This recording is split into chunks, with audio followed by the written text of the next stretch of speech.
There are moments in your life that split everything into before and after. The morning my husband died was one of them. The afternoon I found out what his mother had done was another. But the moment I'm gonna start with, the one that opened everything, the one I still return to when I need to understand the shape of what happened, occurred on a Tuesday in October, in a hospital room on the 4th floor, with a baby I hadn't named yet sleeping on my chest and a phone ringing on the nightstand beside me. I almost didn't answer. I was exhausted in a way that was unlike any exhaustion I had known before.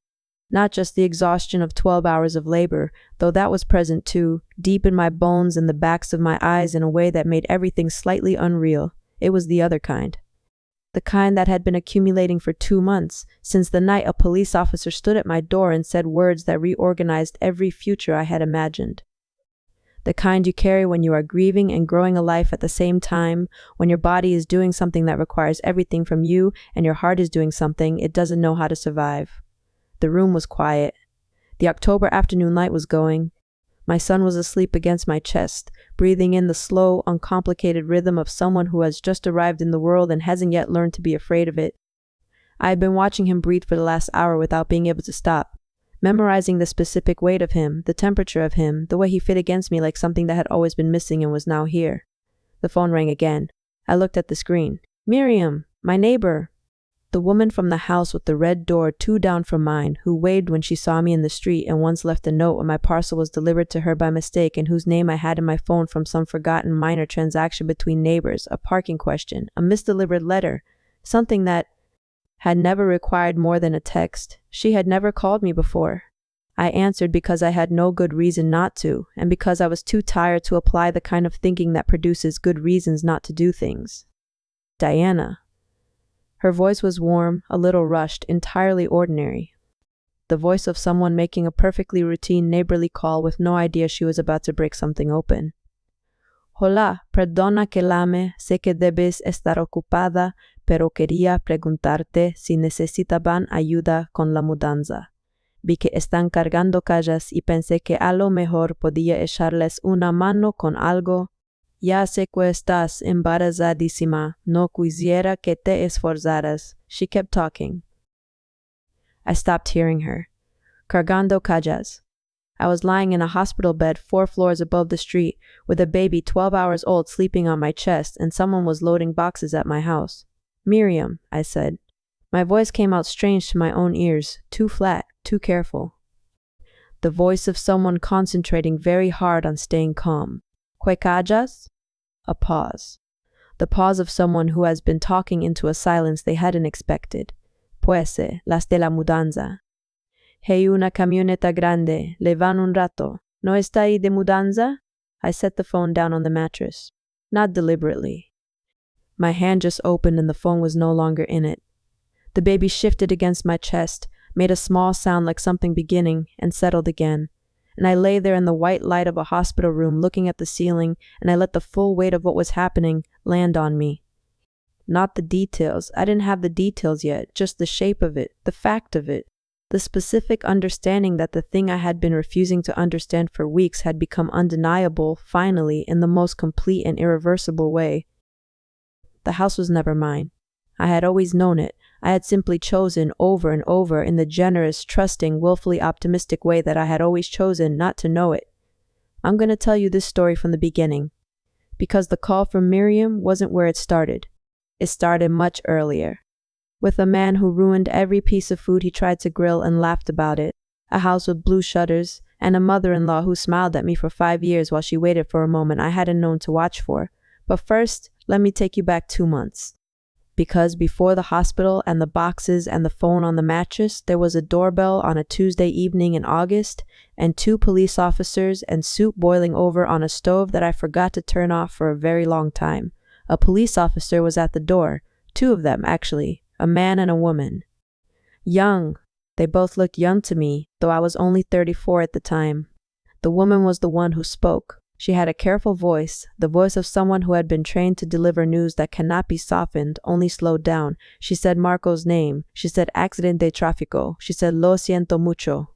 I remember the soup boiling over on the stove behind me. I remember the sound of it, the hiss and spatter of it, and thinking that I needed to turn off the burner and not moving. I remember the female officer putting her hand on my arm gently and guiding me to the couch. I remember sitting down. I remember the carpet under my feet. Marco had picked that carpet. We'd argued mildly about the color. He'd won. I was glad he'd won. And I remember thinking, I have to tell him I'm glad he won the carpet argument. And then understanding, in the same second, that I would never tell him anything again. The officers stayed for an hour. They were kind. They asked if there was someone they could call. I said no. I said I was fine. They exchanged a look that told me they didn't believe me, but they couldn't stay forever, and eventually they left, and I was alone in the apartment with the boiled-over soup and Marco's carpet and a baby pressing against my ribs from the inside. I turned off the stove. I sat back down on the couch. And I talked to the baby. I know how that sounds. But I had been talking to her. I thought it was a girl. I still thought that since the second trimester, not for any mystical reason. Just because she was there, and because at that moment in that apartment there was nobody else, and I needed to say the words out loud to make them real. Your father died tonight, I said. I need you to know that. He was the best person I've ever met, and he died tonight, and I don't know how to do this without him. But I'm going to figure it out. I promise you, I'm going to figure it out. The baby moved. I put my hand on my stomach, and I sat there until the light changed, and the neighbors upstairs started their morning routine, and the city woke up around me. That was the before. Everything after that was the after. My name is Diana. And if you're going to understand what happened, really understand it, not just the facts, but the shape of it, you need to know who I was before. I grew up in a city that was not this one, in a family that loved me and then, one by one, left. My father first, heart attack. I was 22, the kind of loss you never fully metabolize. You just learn to carry it differently as the years pass. My mother 3 years later, cancer, slow and then fast, the worst kind. I have no siblings. By the time I was 26, I was the last of my family, which is a strange thing to be at any age, but especially at 26 when you still feel like someone's child even though there's no one left to be a child to. I tell you this, not for pity. I don't want pity. I've never known what to do with it, but because it matters for what comes next. I came into my marriage with Marco without a net. No parents to call in a crisis. No siblings to show up with food and opinions. What I had was Marco, and what we built together, and the life that fit us. Marco. I need to stop for a moment and tell you about him properly because he deserves more than a mention. I met him at a work conference of all the unromantic places. A 2-day event in a hotel that served bad coffee and worse sandwiches. The kind of professional gathering everyone attends out of obligation and leaves slightly depleted. I was on my second cup of terrible coffee at a standing table near the back when a man sat down across from me, looked at his own cup and said, "This is genuinely the worst coffee I've ever had." And I grew up in a house where instant was considered acceptable. I laughed. That was it. That was the whole beginning. Marco was 31 when we met, 2 years older than me, a structural engineer who spent his days worrying about whether buildings would stand up and his evenings worrying about whether dinner would come out right. He cooked badly and enthusiastically, which I found more charming than competence would have been. He had the specific kind of patience that comes from genuinely finding people interesting. He would ask a question and then actually wait for the answer, watching your face while you talked, like what you said mattered more than what he was planning to say next. He was also, in the way that good men sometimes are, quietly stubborn about the things that mattered to him. We dated for 2 years. We moved in together into a rented apartment on the 3rd floor of a building with unreliable heating and a neighbor who played guitar at 11 at night, which in the beginning we found charming and by the end found less charming, which I think is actually a good sign about a relationship. If you can go from charmed to irritated about the same thing together, you're probably doing it right. We talked about buying something eventually. It was one of those plans that feels both real and distant, the way most important plans do before they're ready to happen. And then Adela offered the house. Adela was Marco's mother. I want to be careful about how I describe her because the story I'm about to tell you could make her sound like a monster, and I don't think that's entirely true.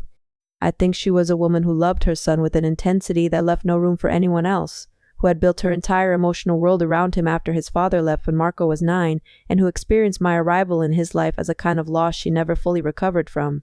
She was cordial to me. Always cordial.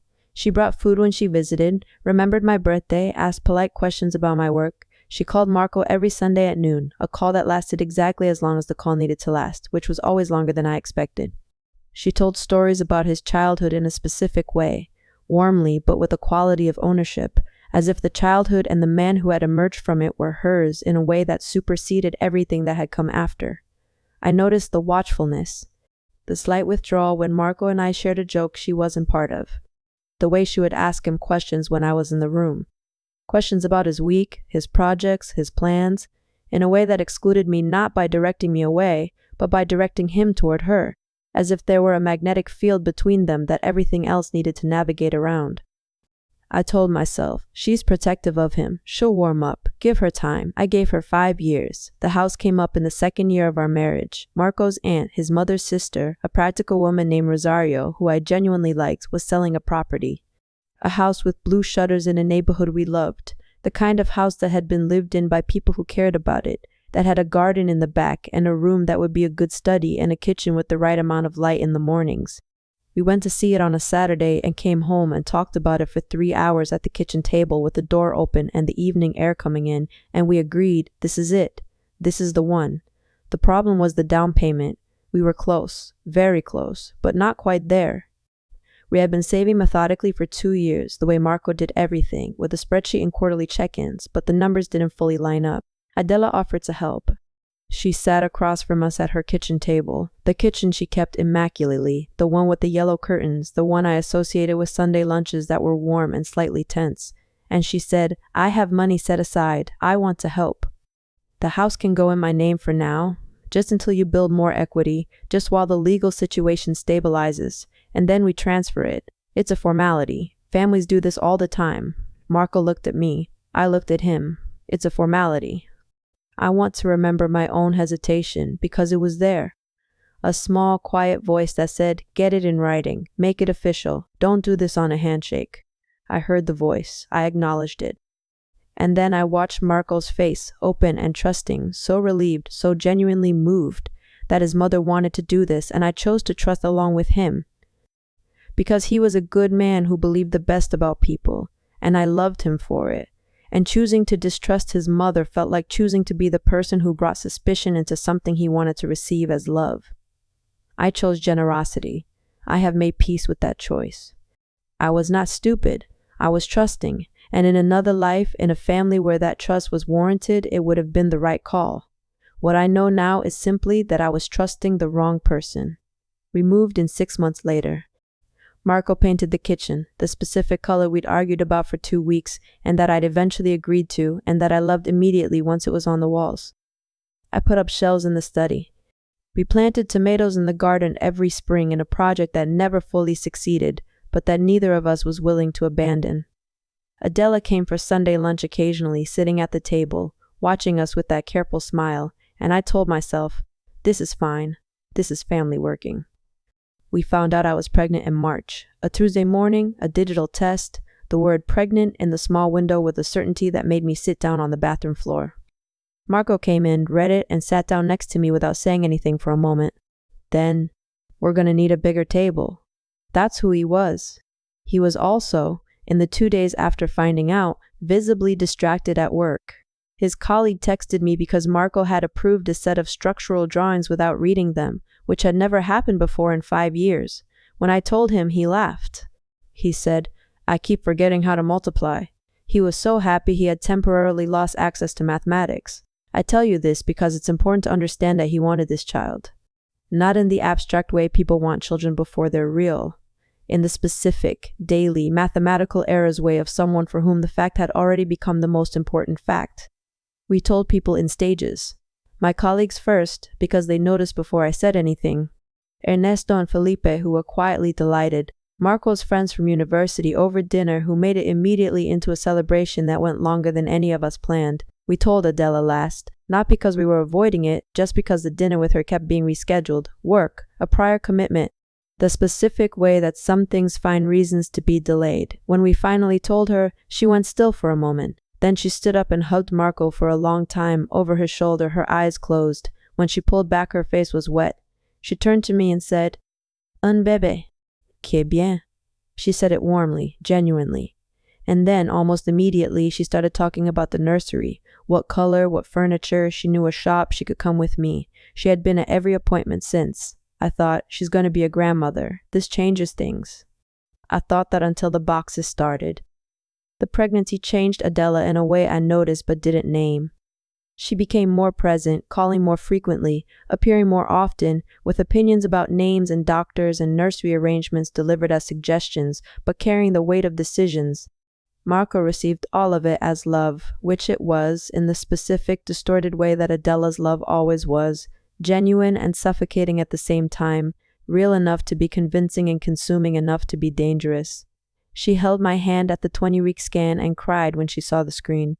I looked at her crying and thought, maybe I was wrong about her. Maybe this is who she really is underneath everything. I was not wrong about her. I had simply not yet understood what happened to her love when grief unmade it. Marco died on a Tuesday in August, 6 weeks before my due date. A traffic accident on a road he drove every day, in the morning, in the ordinary light of an ordinary Tuesday. A truck that failed to stop. 41 years old, a man who spent his career making sure structures didn't fall down, and he had no time to see it coming. The police officers arrived at 7 in the evening. I remember the soup on the stove. I remember the specific sound of the doorbell and thinking, for 1 second before I opened the door, that it might be Marco, that he'd lost his keys, that he'd forgotten something, some ordinary small reason to ring the bell of your own house. The officers' faces told me before their words did. The woman spoke. She said his name and the word accidente and the phrase lo siento mucho, and the soup boiled over behind me and I didn't move to turn it off. I remember sitting on the couch. I remember the carpet. Marco had chosen it. We'd argued mildly about the color. He'd won. I had been glad he'd won. And thinking, I never told him I was glad about the carpet. And understanding, in the same breath, that I couldn't tell him now. That the carpet conversation was permanently, irreversibly closed. The officers stayed an hour. They were kind. When they asked if there was someone they could call, I said no. I said I was fine. They exchanged the specific look of people who know that isn't true and can't do anything about it, and eventually they left, and I was alone in the house with the boiled-over soup and Marco's carpet and a baby pressing against my ribs from the inside who didn't know yet what had happened. I turned off the stove. I sat back down. And I talked to the baby. I had been talking to him since the 2nd trimester. Not mystically, practically. He was there. He was present. He was the most immediate company I had in any given moment. I talked to him the way you talk when you need to say words out loud to make them real. Your father died tonight, I said. I need you to know that. He was the best person I've ever met, and I don't know how to do this without him, but I'm going to figure it out. I promise you I will figure it out. The baby moved. I put my hand on my stomach and I stayed there until the morning. That was the before. Everything after that was the after. Let me tell you about the 6 weeks between losing Marco and giving birth, because they matter and they are not what people expect. People expect collapse. People expect the kind of grief that is dramatic and visible, the inability to get out of bed, the not eating, the falling apart in ways that others can see and respond to. Some grief is like that. Mine wasn't. Mine was the quiet kind, which in some ways is harder because nobody can see it to help. I woke up. I ate because the baby needed me to eat. I went to appointments. I answered emails from work with a professionalism that surprised the people reading them. I came home to a house that smelled like Marco, his particular soap, his coffee, the specific combination of things that belonged to his daily life and that lingered after he stopped having one. His jacket on the hook by the door, his coffee mug on the dish rack exactly where he left it the morning of the accident. I left the mug for 3 weeks. Moving it felt like agreeing to something I wasn't ready to agree to. There was a prenatal appointment at week 35 that I need to tell you about because it was the hardest hour of those 6 weeks, and it's the hour I think about most when I think about who I was in that period. Marco had been at every previous appointment. He came in his work clothes when the appointments were scheduled near his lunch hour, still holding his jacket, slightly out of breath from rushing. He asked questions that were slightly too detailed for the midwife, but that she always answered patiently, because the enthusiasm was genuine. He took photos on his phone and captioned them in the group chat with his colleagues with updates that had nothing to do with structural engineering.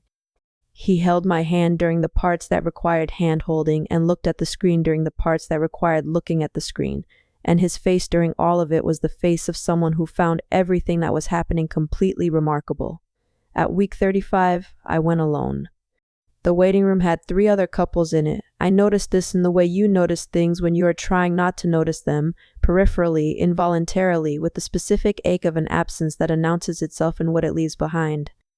I sat in the plastic chair with my coat on my lap and I looked at a leaflet about breastfeeding without reading it, and I thought about nothing in particular because nothing in particular was the only safe territory. The midwife was kind. She asked if I had support at home. I said yes. I was not entirely lying. Adila was coming twice a week. I just didn't mention that what I meant by support was increasingly uncertain. The baby's heartbeat was good, strong and rhythmic, the sound that never failed to make something give way a little in my chest, even in the worst weeks. I lay there listening to it and I thought, he doesn't know, he has no idea, he just keeps going. I decided, on the drive home in the taxi, that I was going to do the same. The hospital assigned me a bereavement counselor, a gentle woman named Sophia who came twice a week with a notepad she rarely wrote in, and the specific patience of someone who has learned to sit with other people's silence. She said true things that weren't yet useful. Grief has no timeline. Your body is doing something remarkable. It's okay not to have the words yet. I nodded at all of it and went home and stood in the kitchen and looked at the mug and didn't have the words yet. Adela came twice a week. She brought food in Tupperware containers. Good food I ate without tasting because nothing had much taste in those weeks. We sat at the kitchen table and talked about Marco, mostly. His childhood, his habits, the small specific details that people share when the person they're sharing them about is no longer there to add their own version. It was, in those early weeks, something close to comfort. I was grateful for it. I want to be very clear about that. I was genuinely grateful because gratitude was real and the alternative was being alone in a house that smelled like someone who wasn't coming back. I held on to Adela's presence the way you hold on to what's available when what you actually need isn't there. I didn't notice the shift until it was already complete. It happened in the way that significant things often happen, not with a clear moment you can point to, but as a gradual accumulation of small adjustments. Her questions in the first weeks: how are you feeling? Is the baby moving well? Are you eating? Her questions in weeks 3 and 4: have you thought about what you'll do after the baby comes? You can't manage this house alone. Have you looked into anything smaller? Her questions in weeks 5 and 6: the house was never officially yours. You know, it would be so much simpler for everyone if you didn't have to worry about the upkeep. I only want what's easiest for you, simpler for everyone. I heard it and registered it as concern, as the practical anxiety of an older woman trying to solve a problem she didn't know how else to solve.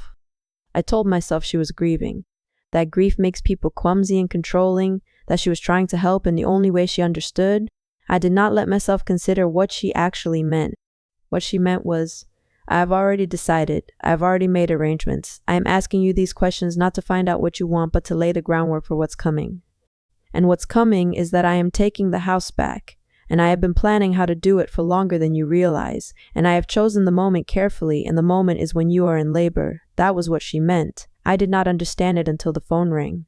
The first one happened about 3 weeks after Marco died, a Tuesday morning. Tuesdays were becoming significant in my life in ways I didn't appreciate. A couple rang the doorbell. Young, well-dressed, holding a printed map of the neighborhood. The man did the talking. Good morning, sorry to bother you. We heard this property might be available. We'd love to have a look inside if you're open to showing it. We've been looking in this area for... It's not for sale, I said. They exchanged a look. Polite, careful. Oh, we must have had the wrong information. Sorry to have disturbed you. They left. I closed the door. I stood in the hallway for a moment, one hand on my stomach, and thought, wrong address. They had the wrong house. Then I went back to the kitchen and made tea and didn't think about it again, until I did. The second thing happened 2 weeks later. I was in the living room, not doing much. I was in the phase of grief where sitting felt like the most I could manage, when I noticed movement outside the window. A man in a jacket holding a clipboard standing on the pavement in front of the house. With him, a couple, older, looking at the facade, looking at the garden. The man with the clipboard was pointing at things, talking. The couple was nodding. I watched them for a moment from behind the curtain, then I closed the curtain, and I thought, probably the house next door, probably nothing. I closed the curtain, and I closed the thought, and I went back to sitting, because sitting was the most I had for that day, and because some kinds of knowing arrive before you're ready for them, and your mind does what it needs to do to protect you from the full weight of them until the moment you can't be protected anymore. In the hospital, at 2 a.m, with Miriam's voice still in my ear, Están cargando cajas. Both of those moments came back to me in a single breath. The couple at the door who had heard the property might be available, not who thought they had the wrong address, who had been told by someone that this specific property at this specific address was available. The man with the clipboard showing the facade to a family, not looking at a neighboring property. Looking at mine, at the blue shutters, at the garden that Marco had planted, at the gate he had fixed twice and never quite gotten level. Adela had been showing the house before the funeral arrangements were even finalized. I lay in the hospital bed and I held this knowledge and I let it settle into me completely, without fighting it, without trying to find the more charitable interpretation. There was no more charitable interpretation. She had listed the house, found buyers, organized the removal of my belongings, and timed the execution to the day she knew I would be in labor. Not approximately, not roughly. To the day she knew I was delivering her son's child, she had sent people with a truck. The thoroughness of it was almost impressive, in the specific way that something can be impressive and devastating at the same time. I had spent 6 weeks telling myself that her questions about something smaller were concern, that her presence twice a week was love, that the watching, the inventory taking, the gradual reframing of my existence in the house as temporary, all of it was grief, and grief makes people clumsy, and I had given her the benefit of the doubt because I had no one else to give anything to. She had used every one of those weeks. I put the phone down on the mattress. The baby was on my chest, breathing slowly, completely unaware. I put both hands around him, carefully, the way you hold something you cannot afford to drop, and I lay there in the white hospital light and I thought about what it meant that Marco had known. Not that she would do this specific thing, but that she was the kind of person who could. That the love she had for her son was the consuming kind that left no room for anyone adjacent to him. That if he was gone and I was alone, she would not protect me, and he had made his peace with knowing that about his own mother and had done something about it anyway. He had not been angry about it. That was the thing that undid me slightly, lying there. He hadn't been angry at her. He had just been practical. He had looked at the situation clearly, accepted what he couldn't change, and done the thing he could do. I thought, I can do that too. And I reached for his phone. Let me tell you about those 6 weeks between losing Marco and giving birth, because they matter.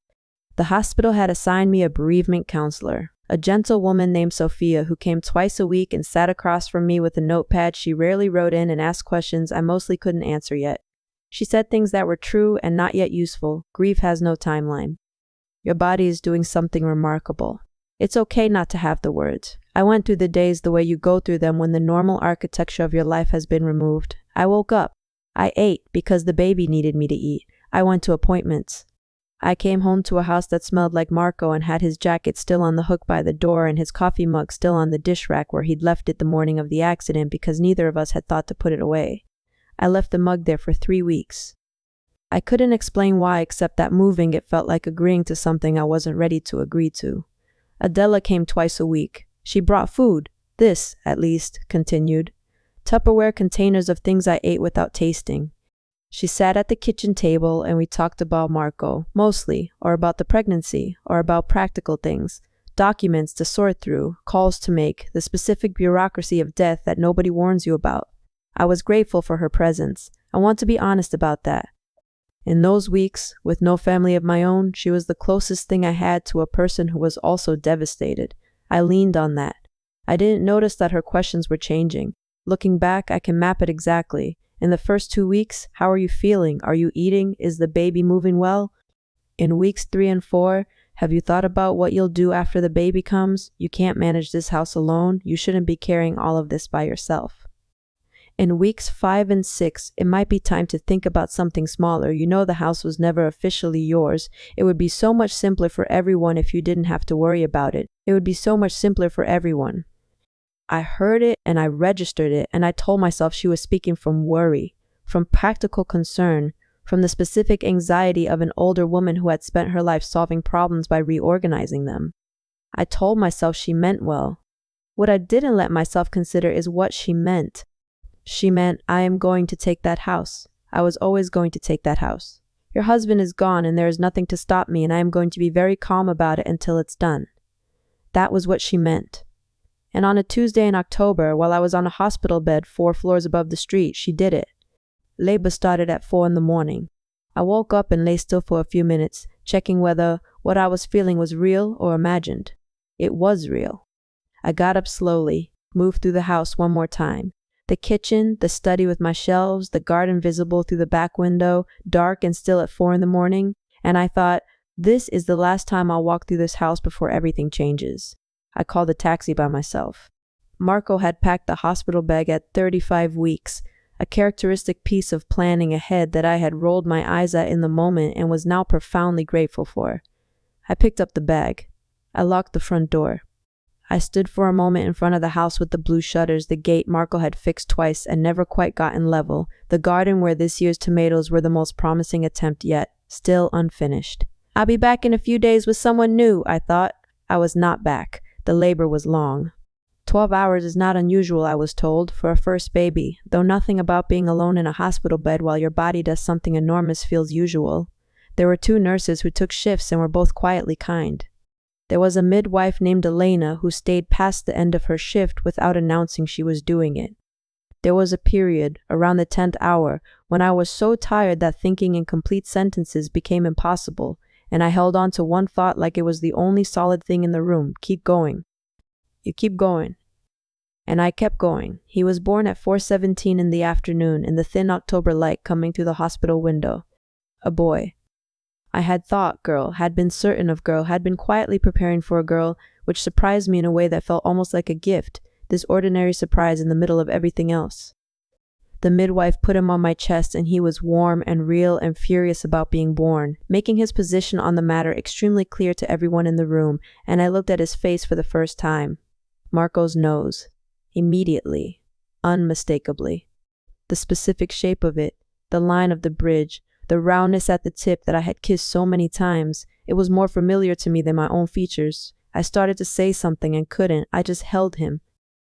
Hello, I said when I could speak again. I've been waiting for you. They moved me to a recovery room. They brought him back, cleaned and wrapped and slightly less furious, and I held him while the afternoon became evening and the evening quieted and the hospital settled into its nighttime sounds. The soft announcements over the PA, the footsteps in the corridor, the occasional distant cry from another room. For 2 hours, maybe 3, none of the rest of it existed. Then Miriam called. The phone rang at 8:17 in the evening. I looked at the screen. Miriam, the neighbor who waved. The woman I'd had in my phone from some forgotten necessity. A lost package, a question about parking, something minor that had never required a real conversation. I answered because I had nothing to protect myself with in that moment. Because I was holding a newborn baby and the last 12 hours had dissolved most of my defenses and I wasn't yet afraid of what the next 10 minutes would do to me. Diana.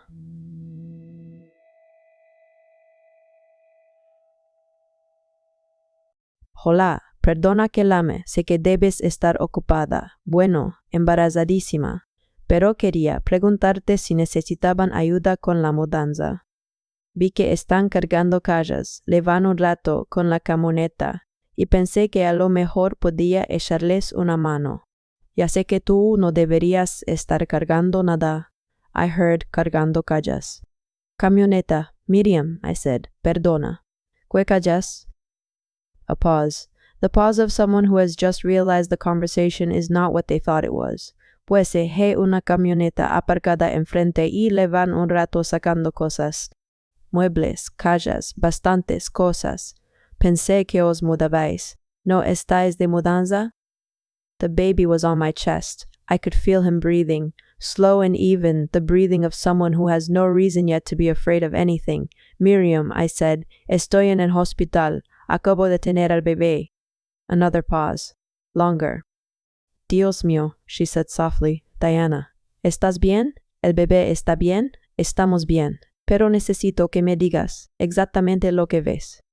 She described it carefully, the way you describe something to someone who can't see it, a white van parked in front of the house. 2 men going in and out through the front door carrying boxes and furniture. A woman, she hesitated here, choosing her words carefully, not wanting to say it. A woman she thought she recognized as my mother-in-law, standing by the van directing things. I didn't say anything. The silence stretched. Miriam filled it the only way she could. ¿Cuánto tiempo llevas en el hospital? Desde esta madrugada. El bebé nació hace unas horas. Sola, sola. Another silence. I could hear her breathing on the other end of the line, slow and deliberate, the breathing of someone who is absorbing something and deciding what to do about it. Diana, she said, and her voice had changed now, had gone quiet and careful in the way that people go quiet when they understand they are watching something that shouldn't be happening. ¿Quieres que llame a la policía? I thought about this for a moment. The house was legally Adela's. Any police response would quickly arrive at that fact and leave with it. What I needed wasn't intervention, it was time. I needed to understand exactly what had happened, what my options were, and what Marco had left before I made any move that couldn't be unmade. No, I said. Todavía no. Gracias, Miriam. Gracias por llamar. I ended the call. I set the phone down on the mattress. I didn't drop it. I placed it deliberately, one controlled movement, because I needed to stay in control of something. The baby shifted against me. I put both arms around him. And I understood, in that moment, with a completeness that I hadn't let myself reach before, exactly what every piece of the last 6 weeks had been pointing toward. The couple at the door. The man with the clipboard. The questions about something smaller. It would be simpler for everyone. She had been planning this since before Marco was in the ground. 40 minutes later, a number I didn't recognize called. I almost let it go to voicemail. I was feeding the baby for the second time, which requires a quiet concentration, and I had already absorbed enough in the last hour to fill a year. But something made me answer. That same instinct that had kept me from hanging up on Miriam, the sense that the information still coming was information I needed, a woman's voice. Professional. Entirely routine in the way that the worst calls sometimes are. Routine because for her this was a normal Tuesday evening call about a property transaction, and she had no way of knowing that the woman on the other end of the line was lying in a hospital bed with a 12-hour-old baby and a heart that had just been reorganized. Buenas noches, llamo de Gestoría Inmobiliaria Hernández. Llamo para confirmar que la propiedad en que le hablamos número 2 se queda libre a partir de hoy según lo acordado con la titular. Puede confirmarme que han completado el proceso de vaciado. La propiedad en que le hablamos número 12. My address. Queda libre a partir de hoy según lo acordado con la titular. Free. As of today. As agreed with the property owner. There was a roaring in my ears, briefly, that wasn't sound. It was the sensation of understanding arriving in full force at once, all the pieces landing simultaneously. The couple at the door. The agent outside. The weeks of questions about something smaller. The camioneta. The men with boxes. The phone call from Miriam. All of it was one thing. It had always been one thing. I had just not let myself see the shape of it until now. ¿Con quién habló? I asked. My voice came out completely steady. I don't know how, but it did. A pause from her end, recalibrating. ¿Con quién hablo yo? Llamaba para hablar con la señora Adela. La señora Adela no está disponible, I said. Soy la nuera. Viví en esa propiedad durante 3 años. ¿Puede decirme el nombre del comprador? A longer pause. The pause of someone who has understood that this call has gone somewhere it shouldn't have gone, and who is now figuring out how to exit the situation without making it worse. Lo siento, no puedo facilitar esa información sin autorización de la titular. Disculpe las molestias. Buenas noches. She hung up. I had the name of the agency. I had the address of the property and the confirmation that a transaction had been arranged and was being executed tonight. I had the legal term, la titular. That confirmed Adela had acted in her capacity as the property owner, which meant she had done this correctly in legal terms, which meant fighting it on the grounds of ownership alone was going to be complicated. But I also had the email on Marco's phone, and the insurance policy, and 42 days today 89. I looked at my son on my chest. One thing at a time, I told him. He blinked. You first, I said, then everything else. I fed him until he was satisfied. Then I put him in the bassinet and I lay back and I started thinking. The night nurse came in at 10 o'clock for the routine check. A young woman with efficient hands and a practiced calm, the kind that comes from doing something important often enough that it becomes second nature. How are you feeling? She asked.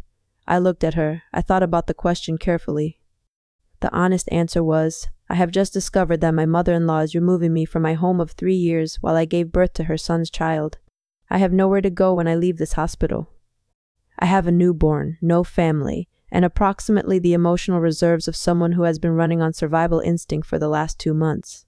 And I need time, Not comfort, not conversation, just time and a bed and four walls that belong to someone neutral to figure out what I'm going to do next. What I said was, "Not great. I've been feeling some dizziness and some pressure that concerns me a little." The nurse's attention sharpened to clinical focus immediately. She took my blood pressure. She asked questions, specific ones, good ones, the kind that showed she was taking it seriously. I answered carefully, not inventing anything, simply describing real sensations in ways that were medically significant rather than emotionally significant. The dizziness was real. It was the dizziness of a woman who had been awake for 20 hours and had just received news that would make anyone dizzy. The pressure was real. Everything I said was technically true. I was simply not specifying the cause. "I'd like to keep you in for observation tonight," she said, "just to be safe. We'll reassess in the morning." "Of course," I said, "whatever you think is best." She left. I exhaled slowly through my nose. 1 night. Possibly 2 if I was careful. 2 nights to make calls, consult Carmen, understand what my options were. 2 nights to figure out how to walk out of this hospital with a newborn baby and somewhere to go. I looked at my son. He was asleep against my chest, breathing in the slow, complete way of someone entirely without worry.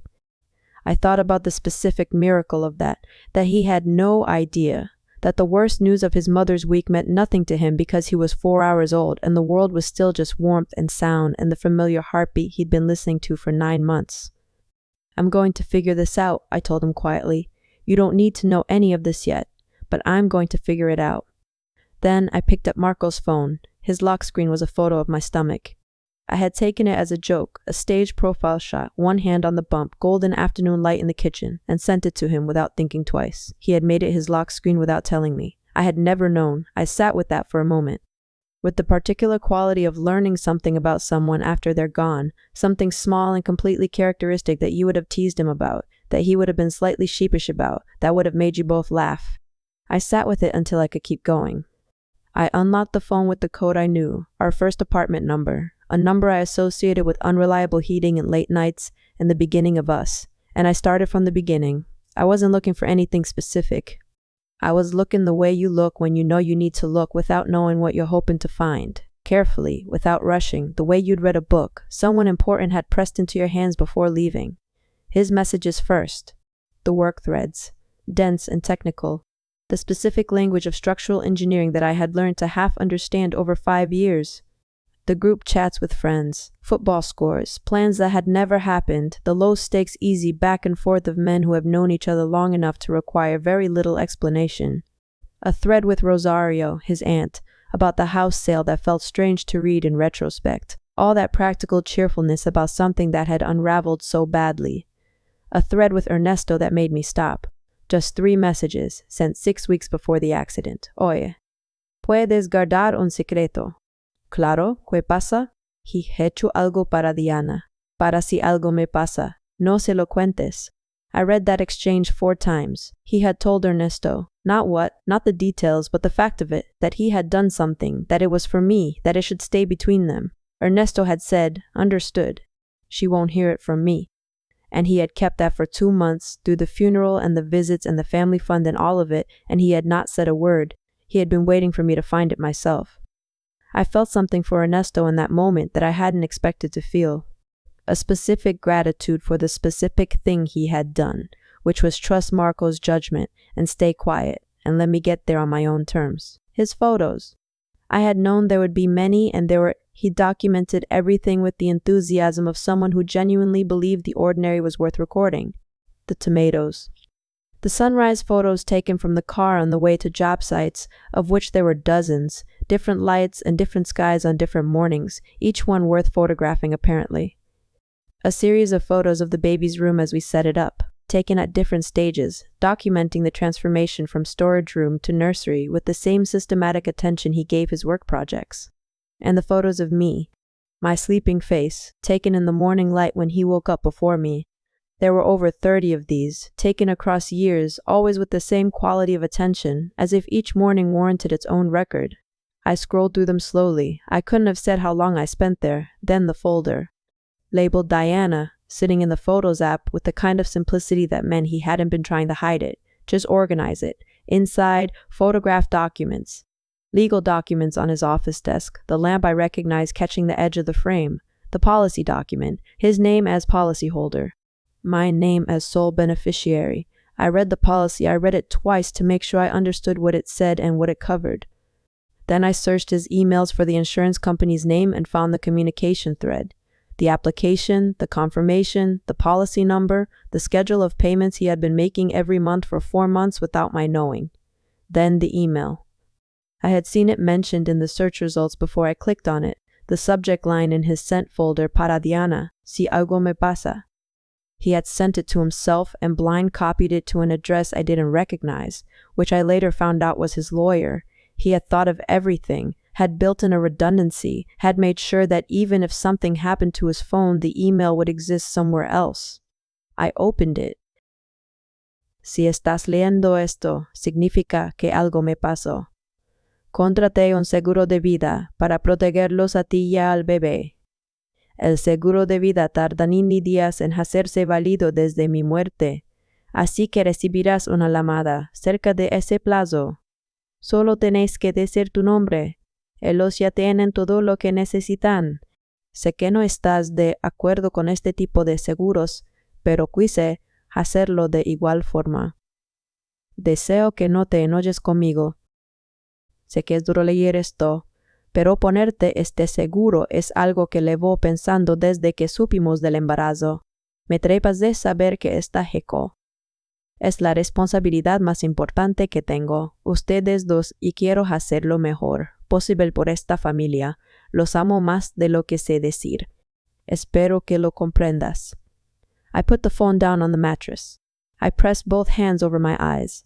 I stayed like that for a long time, in the dark behind my own hands, in the quiet hospital room, with my son breathing beside me and Marco's words sitting in the air around us. I didn't cry. I want to be honest about that. I had expected to cry and I didn't, not then, not at that moment. What I felt was too large and too specific for tears. He had been worried I would be angry. That's the sentence I kept returning to. Deseo que no te enojes conmigo. He had made a decision to protect his family in the most practical way available to him, in secret, knowing I had once said I didn't believe in this kind of thing, and his worry in the email. The worry he had put into writing at 4 a.m. or whenever he'd written this, sitting at his desk with the lamp on, was that I would be angry at him for it. Not afraid, not sad, worried about me being angry. That was Marco. That precise, specific, completely characteristic Marco, the one who burned the burgers and apologized individually, the one who chose a carpet and was glad when I eventually admitted he'd been right, the one who planted tomatoes every spring knowing they wouldn't fully come together and doing it anyway because the attempt was worth something. He had loved me in a way that looked ahead, that prepared. That said, I might not always be here, but I can be here anyway in the things I did before I left. I am not angry at him. I took a photograph of every document. I forwarded the email to myself. I saved the policy number in 3 places. Then I put his phone in my bag. Not to keep, to return to his things eventually, but not tonight. And I lay back against the pillow and looked at the ceiling of the hospital room. Day 89 was 42 days away. I could hold on for 42 days. She arrived the next morning at 10 o'clock. I didn't know she was coming. I had given her no indication after our call. She had asked if she should call the police, and I had said not yet and then hung up, which was hardly an invitation. She had no particular reason to come. She had done her duty, as a neighbor, by calling. What happened after that was my business. She showed up anyway. She knocked on the open door of my room, the hospital room with the window and the thin winter light and the bassinet beside the bed, and me sitting up in a position that communicated. I had not slept but had done a great deal of thinking in the dark. She was slightly out of breath, coat imperfectly buttoned, in the manner of someone who made a decision quickly and acted on it before the reasonable part of their brain could raise objections. She was carrying a supermarket bag. Hola, she said. Sé que no nos conocemos bien, pero anoche no pude dormir pensando en ti, Yvine. She held up the bag. No sabía qué traer naranjas y galetas y una cosa para bebés que vi en la entrada de la tienda. Y no sé exactamente para qué sirve, pero me pareció bonita. She was 63 years old, a woman I had exchanged maybe 40 words with over 3 years of being neighbors, and she had not been able to sleep because of me, and so she had gotten up and bought naranjas and come to the hospital. Siéntate, I said. Poor favor. She sat down in the chair beside the bed, put the supermarket bag on the floor, and looked at the baby with the expression I recognized, the specific, comprehensive softness of someone who remembers exactly what this age is like, who has done this, who knows the weight of a 4-kilo human and what it does to you. She didn't reach for him. She didn't ask if she could hold him. She just looked with that expression for a moment. Then, ¿Cómo estás? And because she was asking with the specific quality of someone who genuinely wants to know, rather than someone going through the social motions of asking, I told her. All of it. The first call, her call, and what I had understood when she said the word camioneta. The second call, the inmobiliaria, confirming the property was free. The house in Adela's name, the conversation about formalities, the 5 years of trusting something I should have formalized. Marco dying 8 weeks ago, the pregnancy alone, the things I had filed under coincidence, the couple at the door, the agent outside, and what I now knew they had been, the phone, the email, the 90 days. I talked for a long time.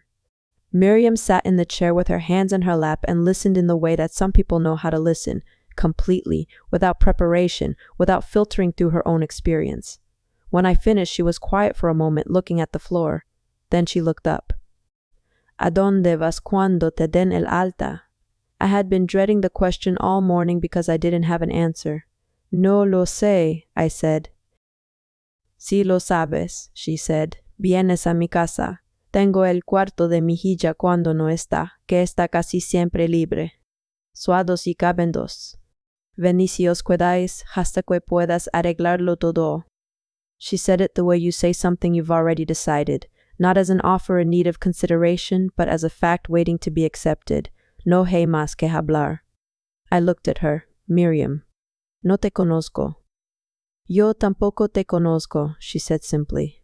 Pero te vi ayer y supe que algo estaba muy mal. Y aquí estoy. Así funciona esto. She shrugged. The specific shrug of a woman who has decided something and doesn't need it to be more complicated than it is. Alguien te ayuda cuando lo necesitas. Luego tú ayudas a alguien cuando puedes. I thought about this. Her husband had died 4 years ago. She had told me that once, briefly, over the garden fence. A sentence, not a conversation. I had said lo siento the way you say it when you don't know what else to say. And now here she was, in a hospital room with naranjas, and I thought, she knows what this looks like. She knows what the first days look like. That's why she couldn't sleep. ¿Tienes hijos? I asked. Una hija, Lucia, vive 20 minutos. She smiled small. Le avise esta mañana. Le pareció bien. Está haciendo espacio en el armario del cuarto de invitados para ti. I hadn't asked this woman for anything. I had not done anything to earn this. I was someone she waved to in passing, someone whose name she probably only remembered because she'd had to look it up to call me, and she had not been able to sleep because of me. Gracias, I said. It was entirely insufficient.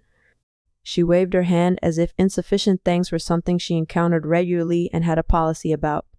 Then she peeled an orange, efficiently, in one piece, the practice way, and put it on the table beside me without asking whether I wanted it. Cuéntame de él, she said. Del Marco Grande. Cuéntame cómo era. And I talked for 2 hours while the hospital morning moved around us, and my son slept against my chest, and Miriam sat in the chair and listened, and for the first time since the accident I talked about Marco as a person rather than as a loss. I stayed in the hospital for 3 days. On the first night, I found the email. On the second day, Miriam came. On the third day, I made calls. There were people I needed to speak to before I left the hospital, people who needed to know what had happened before Adela had time to build her version of events into something that felt like the official story. In families, as in everything else, the first account tends to be the one that sticks. I was not going to let her account come first. Marco had 2 uncles, his father's brothers, men who had stayed in the family's orbit even after his father left when Marco was 9, who had always been quietly fond of him in the way that uncles are fond of a nephew. They watched grow up. Ernesto and Felipe, both in their 60s, both decent men in the specific way of men who have seen enough of life to be past performing anything. During the pregnancy, the family had started a fund, an informal thing. Adela had organized it, which I now understood differently than I had at the time, a shared account that various relatives contributed to as a gesture of welcome for the new baby. Grandparents, aunts, uncles, cousins. Small amounts mostly, the kind that mean more as gesture than as money. It had accumulated to something over 4,000 euros. Enough to matter. The account was in Adela's name. I planned the calls carefully on the morning of the third day. Not scripted, just ordered. Who to call first, what to tell them, what I needed from each conversation. I was not asking for loyalty. I was not asking anyone to choose sides. I was telling them what had happened and letting them decide what to do with it because that was the honest thing to do, and because some part of me understood that honest information, given in the right order to the right people, has its own momentum. I called Ernesto first. He was the older of the two, the one I had spoken to most at family events, a quiet man who listened carefully before responding, which I respected. I told him everything, the calls from the hospital, the boxes being loaded while I was in labor, the agency confirming the sale, what I had found on Marco's phone, the folder, the policy document, the email. I spoke without editorializing, without asking him to take sides, without crying, which took more than I expected. I simply laid out the facts in the order they had occurred and waited. There was a long silence when I finished. Not the silence of someone who doesn't know what to say. The silence of someone who was processing something they suspected and is now having that suspicion confirmed in a way that is worse than they anticipated. Then he said, "El fondo del bebé? No lo sé," I said. "Está en la cuenta de Adela." "No, y puedo comprobarlo." "Yo sí puedo," he said. He had made a transfer with a reference number. He could track it. "Dame un momento." I heard the quiet of his apartment, a keyboard, a pause that was slightly too long. "Está vacío," he said. His voice had gone flat with it. The specific flatness of a man who has just confirmed something he wished he hadn't had to confirm. Lo vaciaron hace once días. 11 days ago. 3 weeks after Marco's funeral. 2 weeks before, she had started asking me whether I'd thought about something smaller. She had emptied the account while she was still bringing me Tupperware. There was another pause on Ernesto's end. Then, "Voy a llamar a Felipe." "Gracias, Ernesto." "No," he stopped, started again. "Era su mujer, y es su hijo." "No he gracias," I called Felipe 20 minutes later. Ernesto had already spoken to him. I could hear it in how Felipe answered, the specific quality of a man who has been briefed and is trying to hold his reaction in check. "Cuéntame tú," he said. "Tell me yourself." Not because he didn't trust Ernesto's account, but because he wanted to hear it from me directly. That told me everything I needed to know about Felipe. I told him, the same facts, the same order, the same calm voice. When I got to the email, "Si estás leyendo esto, significa que algo me pasó."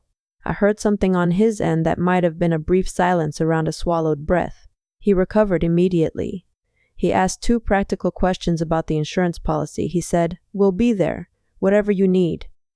I called 3 more people that afternoon, cousins who had contributed to the fund, Marco's oldest friend, an aunt who had known Adela for 30 years and who I needed to reach before Adela did. Each conversation was different. The cousin was immediately indignant, "Cuejajajue?" and had to be talked back to the facts before the emotion. Marco's friend went very quiet, in the way that men sometimes go quiet when they're deciding something. The aunt took the longest. She was the one who said, "Surely there's a misunderstanding." Adela wouldn't, and whom I allowed to work through it in her own time, because she had 30 years of a relationship to recalibrate, and I was not going to rush that process. What I said to each of them was the same. I'm not asking you to take sides. I'm asking you to know what happened. What you do with it is yours to decide. By evening, my phone had 17 messages. Not all of them were straightforward. Some were cautious, some confused, some the expected. Surely it can be resolved without going this far. But Ernesto called back and said, "Felipe y yo estamos, lo que necesite." I wrote down what I needed. On the 3rd morning before the discharge, I called a lawyer. Her name was Carmen Vidal, no relation to Marco, recommended by a colleague of his named Susanna, who had sent me a message the day after the funeral saying, "If you ever need anything, call me." The kind of offer people make genuinely, but that is rarely taken up, because most of the time when people say, "If you need anything," they are expressing care rather than capability. Susanna had been specific. "I know a good family lawyer. Her name is Carmen. She's direct and she doesn't waste your time." I called Carmen at 9 in the morning from the hospital room with the baby asleep in the bassinet and a notebook open on my lap. She listened in the specific way that lawyers listen, not for the emotional weight, but for the legal architecture, the facts that matter in a courtroom, rather than the facts that matter in a heart. She interrupted 3 times, all 3 times, to ask a clarifying question rather than to say anything. When I finished, she was quiet for a moment. Then she confirmed, methodically, "The house was legally in your mother-in-law's name." "Yes." "No written agreement about transfer." "No. Marco said it was a formality." We believed him. I stopped myself. "No written agreement. The insurance policy names you as sole beneficiary. You have the document. I have a photograph of it. I took it from his phone. That's sufficient for initial consultation. We'll need the original. And the family fund, emptied 11 days after the funeral. Ernesto confirmed it this morning. He has his transfer records." Carmen was quiet again, the specific quiet of someone assembling a picture. "The house ownership is complicated," she said finally. "Her legal standing is clear, and good faith isn't an argument that holds up well legally. I want to be direct with you about that. Contesting the house on the grounds of your reasonable expectation would be a long and uncertain process, and the insurance policy makes it financially unnecessary. What we focus on is the fund, which has real standing because the contributors can demonstrate intent, and the manner of the eviction, which wasn't correctly executed regardless of her ownership." "What does that mean for the eviction?" "It means she exposed herself. Removing someone's belongings from a property without proper legal notice and process while the occupant is in a hospital giving birth. She was in a hurry and she cut corners. That gives us leverage we didn't expect." I wrote everything down. I had, over the previous 3 days, become very good at writing things down. "One more thing," Carmen said before she ended the call. "What you've done since yesterday, the calls to Ernesto, the documentation from the phone, finding the policy, most people in your situation can't function strategically for weeks. You've done it in a day and a half." I didn't know what to say to that. "I'll call you tomorrow," she said. "Rest if you can." I put the phone down. I looked at my son. "Your father hired a structural engineer's brain," I told him. "Turns out I have one too when I need it." He made no comment. He was asleep. I left the hospital on a Thursday afternoon. Miriam was there with her car, a practical, slightly battered thing that had a child's drawing still stuck to the dashboard from some visit years ago. She helped me with the bag, settled the baby into the car seat she'd borrowed from her daughter, and drove without asking where I wanted to go. She drove to her house. It was a 10-minute drive, and we didn't speak much. The baby was awake, looking at the light through the windows with the intense concentration that newborns give to everything, as if every sensation is a new piece of information about a world they haven't filed yet. Miriam's house was the kind of house that has been lived in happily, slightly cluttered in the warm way of a home, rather than the abandoned way of a neglected one, with plants on the windowsills and books on every available surface and photos on the walls of children at various ages. It smelled like coffee and something baked. Her daughter Lucia was there. Late 30s, with her mother's directness and a toddler on her hip, she said, "Hola, Diana. La habitación está lista. ¿Tienes hambre?" I had not eaten properly in 3 days. "Sí," I said. "Gracias." We ate together at the kitchen table, Miriam, Lucia, the toddler who had opinions about everything, and me with the baby strapped to my chest. It was the most ordinary thing in the world. It was also the best thing that had happened to me in 2 months. I stayed in Miriam's house for 6 weeks. I want to tell you what those 6 weeks were actually like, because it wasn't the story of someone being rescued. It was the story of 2 women figuring out how to be useful to each other in an unusual situation, which is different and more interesting. Miriam had her own rhythms, her own routines, her own way of organizing a day, and she didn't disrupt any of them for me. She simply extended them to include me, the way you extend a tablecloth when there's an extra person for dinner. She got up early and made coffee and left the cup out. She cooked dinner at 7 and set a place without asking. She watched the news at 10 and didn't lower the volume. She was, in other words, herself, not performing hospitality, just being present in the ordinary way that turned out to be exactly what I needed. Her daughter Lucia came on Wednesdays and sometimes Saturdays. She had her mother's directness and added warmth to it, the warmth of someone young enough to approach a crisis with energy rather than caution. She held the baby in a way that communicated complete confidence. The way you hold a baby when you've held enough of them, and little Marco regarded her with his serious expression and seemed, over the weeks, to decide she was acceptable. There was a night, I think it was the 2nd week, when the baby wouldn't sleep and I was sitting in the small bedroom at 2 in the morning, exhausted past the point where exhaustion is a sensation and it becomes simply the state of being, and Miriam appeared in the doorway in her robe. She didn't ask if I was okay. She sat in the chair in the corner and said, "Cuéntame de Marco, del Marco Grande. Tell me about Marco, the big one." And I talked until the baby fell asleep. I talked about the conference, the terrible coffee, the way he sat down across from me and made a face. I talked about the carpet and the tomatoes and the Sunday mornings when he would make breakfast badly and with complete conviction. I talked about the way he listened. I talked about the email. Miriam sat in the chair and listened in the way that she listened, completely, without preparing her response, without making any of it about herself. At the end she said, "Era buena persona." He was a good person. "Sí," I said, "lo era." We sat in the quiet for a while after that, the baby sleeping, the house around us settled and still. And I thought, this is what I didn't know I needed, not someone to fix it, just someone to sit with it. On the 4th week, the insurance company called. Day 89. Marco had been correct to the day. A woman with a professional voice confirmed my name, confirmed the policy number, confirmed the amount. The money would transfer within 10 business days. I thanked her and hung up and sat at Miriam's kitchen table for a long moment. Then I opened my notebook and started making a list. What I needed for an apartment. What the process looked like. Which neighborhood. What size. What I could afford and what I couldn't. The practical architecture of a life being built from scratch, which is daunting and also, in a specific way, clarifying.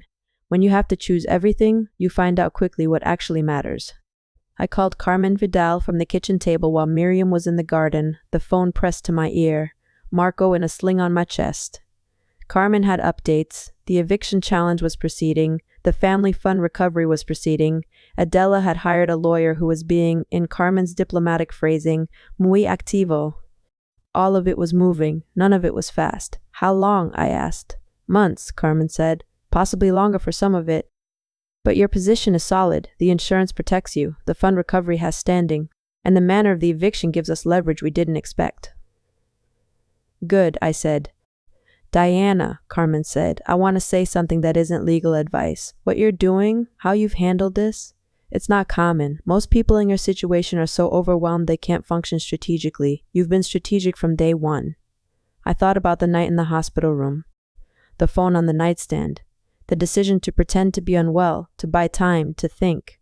I had no choice, I said. That's what most people say, Carmen said. But most people are wrong. You always have choices. You just made the right ones. I filed that away. I needed it later. 6 weeks after I left the hospital, Adela sent a message, not through the lawyers, directly to me. A text, formal and brief. Diana, hay algunas cosas tuyas que quedaron aquí. Si quieres pasar a recogerlas, podemos quedar el próximo sábado por la tarde. Some of your things that are here. I read the message twice. I read the specific word she had used, algunas, some, and understood what it meant. Not tus cosas, your things, algunas cosas. Some, a measured offering, a controlled gesture, an invitation to come and collect what she had decided was allowable and leave the rest. She was offering me an ending that was tidy for her. I would arrive, collect my boxes, nod at whatever version of events she offered, and leave quietly. She would keep the house, keep the narrative, keep the position of the grieving mother-in-law who had done her difficult best. And I would go on with my life, without making trouble, the way women are expected to go on without making trouble, the way I had always been expected to do. I confirmed Saturday. I did not confirm alone. The preparation for Saturday took 3 days, not dramatic preparation, practical. Calls to Ernesto and Felipe to confirm their availability. A meeting with Carmen to review exactly what we were bringing and exactly what it would mean legally. A conversation with Miriam, who offered to wait in the car and whom I told to come inside because I wanted her there, as a witness, as a person who had been present from the beginning and deserved to see how it ended. On Friday night, I sat at Miriam's kitchen table with little Marco asleep in the next room, and I thought about what I was going to say. Not a speech. Speeches are for people who need the theater of it. I didn't need theater. I needed to be clear. Saturday afternoon was cold and bright. The kind of winter day that shows everything without softening any of it. We drove in 2 cars, Ernesto and Felipe in Ernesto's car, Carmen, Miriam and I in Miriam's battered practical car with the child's drawing still on the dashboard. Calle Alamos was quiet. the blue shutters, the garden gate that was still slightly crooked. I stood outside for a moment. I thought about the first time I had seen this house, the Saturday morning, the kitchen with the right light, Marco saying, "This is it," with the specific certainty he had about the things that mattered. I thought about the carpet. I thought about the tomatoes, the shelf, the coffee mug I had left on the dish rack for 3 weeks because moving it meant agreeing to something. Then I rang the bell. Adela answered the door. She looked at the group on her doorstep and her face moved through several expressions quickly. Surprise, recalculation, something that might have been fear and that she controlled into blankness. She looked at Ernesto, at Felipe, at Carmen with her bag, at Miriam, whom she didn't recognize, at me, last. "Diana," she said, "no sabía que venías acompañada." "No lo sabías," I agreed. "Podemos pasar?" The house was different without my life in it. Emptier and rearranged, my things were boxed and stacked in the hallway, which told me she had been prepared for me to come alone and collect them at the door if necessary. The rooms had been reorganized, furniture shifted into configurations that were hers rather than ours. The kitchen had different things on the counter. The study shelves I had put up were still there, but bare. Marco's jacket was gone from the hook by the door. I had not let myself think about the jacket specifically, and seeing the empty hook was the only moment in the entire afternoon that cost me something I hadn't planned for. I absorbed it and moved on. We went into the living room. Adela stood near the window, her arms at her sides, with the particular stillness of someone who has prepared for a version of this encounter that did not include 4 additional people. I sat down. I set the baby's carrier on the floor beside me. He was awake, looking around the room with his serious expression, taking in the light and the faces with equal attention. "Marco's uncles are here," I said, "because they want to understand what happened to the family fund, the money that was contributed for the baby." Adela looked at Ernesto. The expression on her face was not guilt. It was something more complicated than that, the specific discomfort of someone who convinced themselves that what they did was justifiable and is now having that conviction tested in front of witnesses. "That money," she began, "was emptied 11 days after the funeral," Ernesto said. His voice was steady and not unkind. "I made a transfer on the 3rd of September. I have the reference. The money was for the child, Adela. Everyone who contributed understood that." Felipe added, "I spoke to Rosario last week, and to Angela. They said the same. No one gave money for anything other than the baby." Adela said nothing. She looked at the baby. "Carmen is here," I continued, "because the manner in which my belongings were removed from this house while I was in the hospital did not follow the legally required process. We're addressing that formally." I paused. "I'm not here to fight about the house. The legal situation is what it is, but there are things we need to resolve, and you need to understand what Marco left." I took out my phone. I opened it to Marco's email, his words, the ones he'd written at 4 months into the pregnancy, the ones he had hoped I would never need to read. I put the phone on the coffee table between us. She looked at it. She read it slowly. I watched her face while she read. The careful, deliberate way she moved through the words, the line about the insurance, the line about the 90 days, the line about knowing I didn't agree with this kind of thing but doing it anyway, the line about wanting her not to be angry at him. When she got to that line, something moved in her face.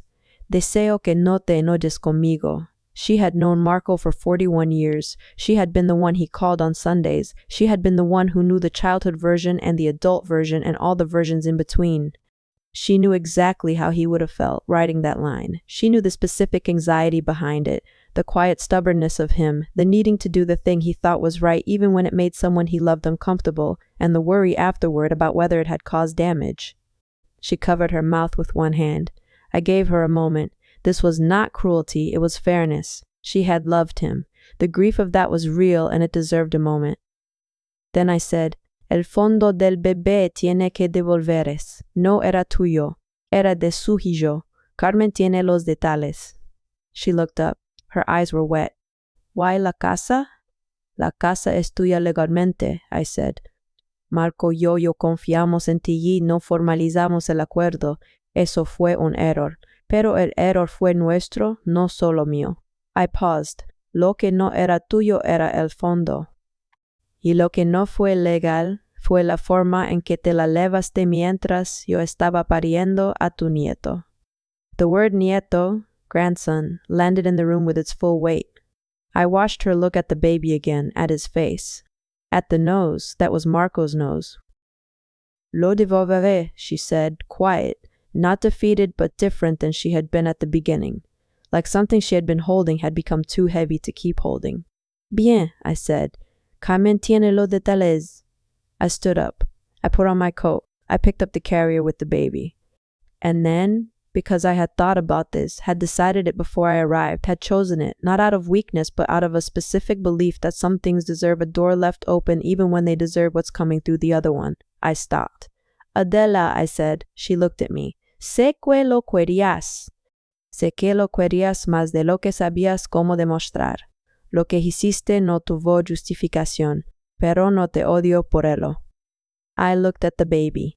Marco's nose, Adela's son's nose, the bridge between all of this, and I said, Si algún día quieres conocerlo de verdad, sin condiciones, sin que sea una negociación, puede que haya una manera, pero sería muy diferente de esto. She didn't answer. I didn't wait. I walked out of the house on Calle Alamos for the last time, the blue shutters, the slightly crooked gate. The garden with the tomatoes that had always been more effort than result and that Marco had kept trying anyway, every spring, because he believed in the attempt. I stopped at the gate for a moment. I looked at the tomatoes. This year's attempt was the best of all of them, thick and dark-leaved, the plants almost reaching the top of the stakes Marco had put in the ground last April. They would fruit properly this year, probably. Not for us. For whoever was coming next. I thought about that for a moment. Then I opened the gate and walked through. Miriam was waiting by the car. She looked at my face and didn't ask anything. She just opened the passenger door. I got in. I settled the baby's carrier on my lap. I buckled my seatbelt with the mechanical efficiency of someone doing something their hands know how to do while their mind is somewhere else. We drove for 3 or 4 minutes without speaking. The December streets were gray and clear, the kind of afternoon that shows everything without commentary. At a red light, Miriam said, ¿Estás bien? I thought about this for a moment. Sí, I said. Creo que sí. ¿Cómo estaba ella? I considered how to describe what I had seen on Adela's face when she read the email, the way it had cracked open briefly before she controlled it, the tears, which had been real. Rota, I said finally, broken. Pero era así antes de hacer todo esto. Eso es lo que no sé cómo explicar. No lo hizo por maldad. Lo hizo por estar rota. Miriam was quiet for a moment. Then, eso cambia algo. No, I said, pero lo hace más difícil de odiar correctamente. She made a sound that was almost a laugh. The light changed. We drove the rest of the way in silence, which was the right kind of silence, the kind that doesn't need filling, that has its own quality of companionship. The baby slept through all of it, unimpressed by everything that had just happened, committed entirely to his own agenda. I looked at him. Marco's nose. Marco's closed eyes with their specific shape. We're okay, I thought, to Marco, to the idea of him, to the emails saved in 5 places and the 90 days that had come and gone and done what they were supposed to do. We're going to be okay. We drove away. I found an apartment in February. A 3rd-floor apartment in a neighborhood I'd always liked but never lived in. One of those neighborhoods that has a Saturday market and a bar on the corner that's been there longer than anyone can remember, that has a quality of ordinary life that feels solid, good light in the mornings. A small balcony that fit 2 chairs and a plant and nothing else, which was exactly enough. I signed the lease alone. Just my name on the document, in my own handwriting, nobody else's. I stood in the empty rooms before the furniture arrived, and I looked at the light coming through the windows, and I thought, this is mine, completely and only mine, no formalities, no someone else's name. It was a different kind of standing in an empty space than the one I'd done in the hospital room, in the dark, trying to figure out if I could survive the next week. This was the kind of standing that happens when something is beginning. The insurance money covered the deposit, the first months, the things I needed to start a household from scratch, because almost everything from the house on Calle Alamos was gone, packed into boxes by men Adela had hired, some of which had been delivered to Miriam's house and some of which had not. I did not pursue what wasn't there. Some things you let go because fighting for them costs more than they're worth, and some things you let go because what they represent is something you need to leave behind anyway. The family fund was returned by the end of February. Ernesto handled every step with the methodical efficiency I had come to recognize as his mode. Every euro accounted for, transferred to the account I had opened for the baby, Marco's account, with both our names, documented to be his when he was old enough to need it. Moving in took a Saturday. Miriam and Lucia helped. Lucia with her toddler on her hip, organizing operations with the confidence of someone who has moved house enough times to know how it goes. We set up the crib first because the crib is the most important thing, and the kitchen second because the kitchen is what makes a space feel like a home rather than a storage unit. By evening, the apartment was functional and imperfect, and ours, Marco, the baby, was 2 months old. I named him on the day we left the hospital. I hadn't announced it, hadn't made it a discussion, I just knew. I told Miriam in the car quietly, and she had looked at the road and nodded without saying anything, which was exactly right. He looked like his father, more every week.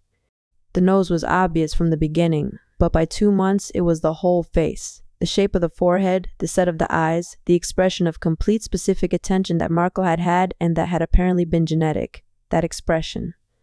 I kept being ambushed by it. The baby would turn and look at something with that quality of focus, and I would think, involuntarily and every time, there you are. I talked to him about Marco every day, not because he understood, not yet, but because I believed the sound of the words mattered before the meaning did. I told him about the conference, the terrible coffee, the face Marco had made across the room, the carpet, the tomatoes, the Sunday breakfast that were always slightly wrong and completely good. The way he listened to people like they were worth listening to, which is rarer than it sounds and which the baby seemed, already, to have inherited. I told him about the email, not the contents, not yet, not for years, but the fact of it. That his father had done something before he was born that meant he was still taking care of them after he was gone. That when Marco decided something was worth doing, he did it, no matter how long it took. I asked Ernesto and Felipe to tell me their Marco stories. I called every few weeks and said, "Tell me something I didn't know." They always had something. Ernesto told me about the treehouse, the summer Marco was 14, the complete conviction and no relevant experience, the structural integrity that was questionable but that had held, and the pride that had been completely disproportionate and completely justified. Era así desde siempre, Ernesto said. When he decided something was worth doing, he did it, without caring how long it took. I thought about the insurance policy, the 90 days, the email written to a future that hadn't happened yet. "Sai," I said. "Era así." Miriam and Lucia came for dinner the first Saturday after we moved in. Miriam brought wine. Lucia brought her toddler, who had decided over the previous 6 weeks that Marco was her project, and who spent the entire evening attempting to show him things. A toy, a book, a wooden spoon from the kitchen, with the solemn conviction that he would find them as interesting as she did. He mostly slept through it. She showed him things anyway. We ate at the small table I'd found at a second-hand market. It didn't seat many people. It seated enough. Later, after they left and the apartment was quiet, I sat on the balcony with the baby on my chest and the night air coming in off the street. The neighborhood had that particular Saturday night energy. Voices from the bar on the corner, footsteps on the pavement below. The distant sound of someone's music carried a block on the wind. The ordinary sound of people living their lives. I thought about the last 5 months. I did it deliberately, methodically, the way you might take stock of a place you're leaving, not with sadness, but with attention, because it deserves to be looked at clearly before you move forward from it. The police officers at the door in August, Marco's coffee mug on the dish rack, the couple who rang the doorbell, whose names I would never know, who had stood in my hallway and said we heard this property might be available, the man with the clipboard, Adela with her Tupperware, the bereavement counselor with her notepad, the appointment at week 35, alone, the waiting room with 3 other couples, the heartbeat on the monitor that had sounded so certain when everything else was so uncertain, the hospital room, the phone on the mattress. Marco's lock screen, my stomach, photographed without my knowing, made the most important thing on his phone. Para Diana, si algo me pasa. Miriam with her coat imperfectly buttoned and naranjas in the bag because she didn't know what else to bring. Ernesto era su mujer y es su hijo, no hay gracias. The confrontation on a cold Saturday in December, and Adela reading the email in the living room, and her face when she recognized his voice and the words. And the drive home, the crooked gate, the tomatoes that were going to fruit this year, finally, for someone else. I looked at my son on my chest. He was awake, in the specific, alert way of babies in the early evening, looking at the street below with those serious eyes that were Marco's eyes. "We made it," I told him quietly. He blinked. He reached one hand up, opened and closed it once, the way babies do, reaching for something, not sure what yet, just reaching. I put my finger in his hand. He held on. We sat there on the balcony in the night air while the street below us moved through its ordinary Saturday, and I held his hand and I thought about Marco writing the email in the 4th month, at his desk with the lamp on, choosing each word carefully, worrying about whether I would be angry at him for doing the thing he thought was right. I wanted to tell him I was never going to be angry. I was always going to find it. I was always going to make the calls and write everything down and figure it out. You knew that. You knew that before I did. And Marco's email, sitting in my phone in 5 different places, waiting for the day his son was old enough to read it. Deseo que no te enojes conmigo. I'm not angry at him. I have never been less angry at anyone in my life. Here's what I've learned. When you love someone and lose them, the people around you sort themselves into 2 kinds. There are the people who show up, who call, who come, who knock on hospital doors with bags of oranges and don't ask to be thanked. And there are the people who see an opportunity in your grief, who have been waiting, with patience you mistook for kindness, for the moment you'd be too vulnerable to protect yourself. Adela waited 5 years for her moment. She timed it to the hour. She chose the most vulnerable moment of my life. The hours when I was bringing her son's child into the world to take what she had decided was hers. She was wrong about one thing. She thought that vulnerability and powerlessness were the same thing. They're not. Vulnerability is what you are when you've lost something enormous and the world is too large and too cold. Powerlessness is something different. It's the absence of options, of resources, of anyone in your corner. She had engineered my vulnerability. What she hadn't calculated was that Marco had already arranged against my powerlessness, months before any of this happened, on a quiet night at his desk with the lamp on and the email open. Marco knew they weren't the same thing. He knew me well enough to know that I would find the email and read it and do what needed to be done, not because I'm invincible, but because I have never been someone who sits in the wreckage and waits for permission to begin rebuilding.